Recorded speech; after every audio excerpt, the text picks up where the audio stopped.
Welcome back everybody to Hobby Reviews by Hans. On today's extra special episode, I am going to release my Tamiya Frog custom 3D printed rear suspension into the wild for you to download for free. That's right, I am not charging for this thing. I am giving it to you guys to use as you would like under Creative Commons licenses, which means print it, use it, share it with your friends, change it around a bit if you want, but no commercial use, okay? If you guys are gonna sell this thing to someone, email me, we'll talk, we'll figure something out. But anyway, like I said, this is going to be downloadable for free. All you need to do is supply some hardware. All I do ask in return is to like and subscribe to give me a little impetus to do more stuff on this channel, because if you guys are enjoying this, I'd love to continue. If no one cares, I'll keep it to myself. Anyway, let's get back to what we're doing here. So, if you guys saw my previous videos, The Tale of the Two Frogs, I rebuilt a pair of Tamiya Frogs, one restoration back to stock, another where I tried to modify it, and I found suspension options are very limited on the market, and there are a couple things out there, but I didn't like any of them. So I designed my own custom rear suspension, all 3D printed, and I am letting you guys have this for free. In a couple of minutes, I will go into how to install this thing, put it together, but I wanted to at least explain what I'm doing before we get to that. So Tamiya Frog rear suspension, of course. Early 80s swing arm design. Now, I had a couple goals with this. One is that I wanted to eliminate all the binding and the crunchiness of the original suspension. So this is now all fully bearing supported on all the moving parts of the suspension, other than the end pieces of the shocks. All the pivot points are all bearing supported now, which will smooth this thing out considerably. You wouldn't notice it too much if your car is clean, but as these things get dirty and stuff gets in there, the original suspension really got crunchy, so it eliminates that.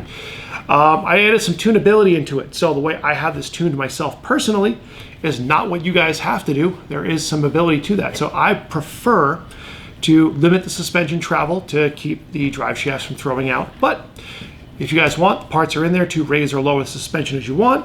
Take out the bump stops, get more suspension travel than stock. But like I said, I don't recommend it, but it's your guys' cars, do what you want.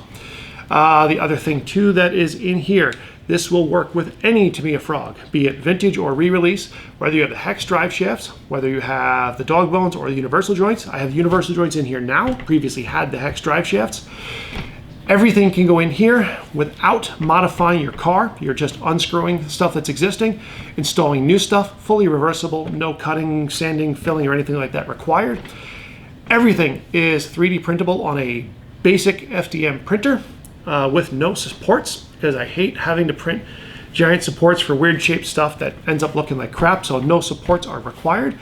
You can print this stuff in PLA, PETG, ABS, polycarbonate, whatever you want. It'll work, except the bump stops. The bump stops, you need to print that in TPU or something else rubbery. Those are optional parts anyway. Now, why did I do this? Basically, why did I limit the suspension travel? So if you look here, the way the suspension moves, you're gonna notice that the drive shafts hit the cups on the drive shaft. So I limited the lower movement and the upper movement to match where it rubs on those drive cups, simply because I wanted to reduce wear. Now, the other thing too on this here, that's basically it actually. So let me go into the bill of materials here, show you guys what you're going to need to build this, including the printed parts and the hardware. Then we'll go into the instructions and how this works. Parts-wise, you have your pair of swing arms, pair of links, pair of retainers, pair of end caps, your two shock swings, pair of bump stops. I forgot to point out the 8 Tamiya screws that were next to that. Half a dozen 8x12 by 3.5 bearings, 4 5x11 by 4 bearings. Hardware wise, you have 6 M3 hex nuts, pair of M3 by 21, pair of M3 by 12, pair of M3 by 10 button head cap screws. Your original hardware you're going to need, the 8mm by 100mm tube, pair of drive shafts, whatever style you have, your original end plates, your wheel attachment hardware, and also in this case a pair of 70mm shocks by 2mod that I used for this build. Now to install it all, you are first going to prep your swing arms and your shock swing, pressing in a bearing there and 4 bearings into your swing arms. and they're pretty much only going to go one way. For the smaller size, of course, you're a little easier to use your drive shaft to get that pressed in there. It is a bit recessed. When they're new, they're a tighter fit. You put a bearing in there a couple times, it gets easier. And then the larger bearings into the larger end of the swing arms on both of those, and repeat for both swing arm sets, and you're good to go there. Now, moving on to prepping the shocks, you are going to remove the end plate and spring off the shock, and the bump stop just clips right on. And I do highly recommend preload as much as you can. The Frog does need as much preload and spring tension as you can get, more than most generic shocks will have.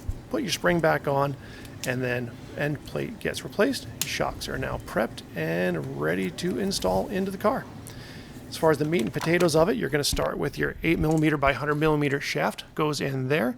Then you're going to install both of your swing arms onto that shaft. Now, only one side of it will actually fit. Don't worry about it. You'll get it right. Drive shafts go in next. If you don't put the drive shafts in now, they'll be really hard to get in later. And your other swing arm, of course. I find it a little easier to work on both sides like this rather than one at a time. Again, drive shaft on the other side as well. Now, you're going to notice no matter what you do, these are going to flop around and fall out a lot, so don't get discouraged in that. Then you're going to take your two oh shoot, what did I call those? Oh, either way, these parts are going to go on both sides. Again, you're going to take your drive shafts and replace them more than a few times. Like I said, don't get discouraged. It's just the nature of this design. But once you get your two end pieces in there, you'll reinstall your Tamiya end plates and drive them back in with the 4 Tamiya screws that you should have from your previous build. And this will finish up the bottom part of the car here. Well, at least in a moment. Then as far as attaching the shock hardware, you're going to first take your M3x21 screw, put it through one end of the link there, run that into the hole there on the swing arm. This might take you a little bit of time, so I cut ahead really quick here. Now on the back, you can add a little bit of thread locker. I do recommend thread locker on all of these. Then there's a recess on the back for an M3 hex screw to fit in there. Get that sucker nice and tight. Then you're going to pick up your shock swing, install onto the end cap with the hook facing towards the front of the car. Take the retainer, another Tamiya screw, run that all the way in, and then that will go into the hole in the middle of that end plate, or end cap. I can't remember what I'm calling it anymore. And you want to tighten this down all the way. Make sure you're able to move that shock swing freely. So I typically find I've got to back that screw back out a quarter to a half a turn. Make sure you're moving without any tension. So once it's moving nice and free, you're good to go. A little more thread locker there on your M3x10 screw. And that is going to go through the link and through the shock swing on the lower hole with an M3 screw nut on the back. Tighten that down. Next on is your shock. So the front is going to be held on by one of those Tamiya screws that you have. So you need a screwdriver for that. Now, if you have longer screws, I recommend it. There's not much thread engagement here. I'm not going to lie. So do keep eye out for that. Then on the back, you're going to take one of your M3x12 screws.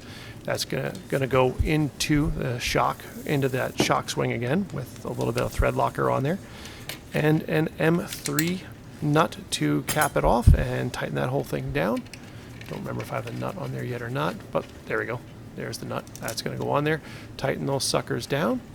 And then you can put your wheel pin and your wheel adapter on there. You're ready to install your wheels.